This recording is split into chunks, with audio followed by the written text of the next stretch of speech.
શ્રી યમુનાજીના 41 પદ. પદ 7.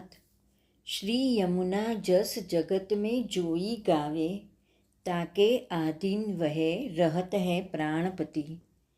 એ પદનો ભાવાર્થ.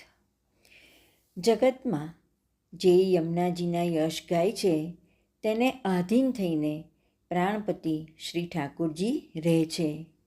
તેના નેત્રો અને વાણીમાં આનંદરસ છવાઈ જાય છે. વેદ પુરાણો આ રહસ્યને જાણતા નથી.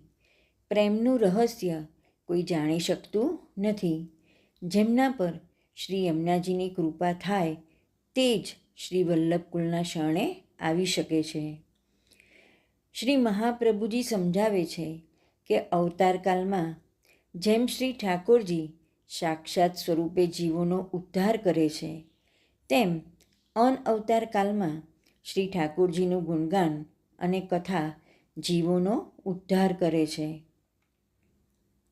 શ્રી ઠાકોરજી શ્રી યમુનાજીના યશ ગાનાર ભક્તને આધીન થઈને રહે છે.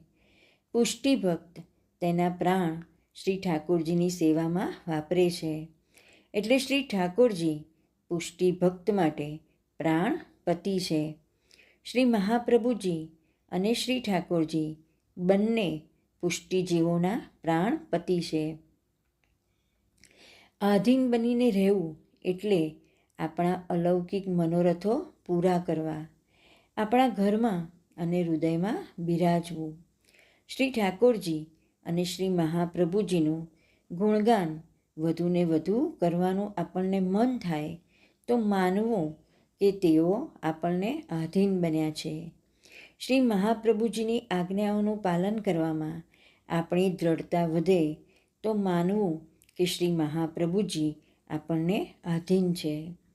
શ્રી ઠાકોરજીની સેવામાં રુચિ વધે તો માનવું કે શ્રી ઠાકોરજી આપણને આધીન થયા છે. શ્રી યમુનાજીના યશ ગાવાથી બીજું અલૌકિક ફળ મળે છે. શ્રી યમુનાજીની કૃપાથી તે ભક્તની આંખોમાં અને વાણીમાં અલૌકિક પ્રેમરસ છવાઈ જાય છે. ગોવિંદ સ્વામી કહેશે કે શ્રી યમુનાજીની જેમના પર કૃપા થાય તે જીવ ભલે અસુર યોનિનો હોય છતાં તે શ્રી યમુનાજીનું શરણ પામી શકે છે. શ્રી યમુનાજીની કૃપા થતાં જ જીવ શ્રી વલ્લભકુળનું શરણ લેવા તત્પર બને છે. શ્રી વલ્લભકુળનું શરણ એટલે બ્રહ્મસંબંધની પ્રાપ્તિ. બ્રહ્મસંબંધનું જ્ઞાન થયું તે શ્રી યમુનાજીના કૃપા બળે જ થયું છે તેમ સમજવું.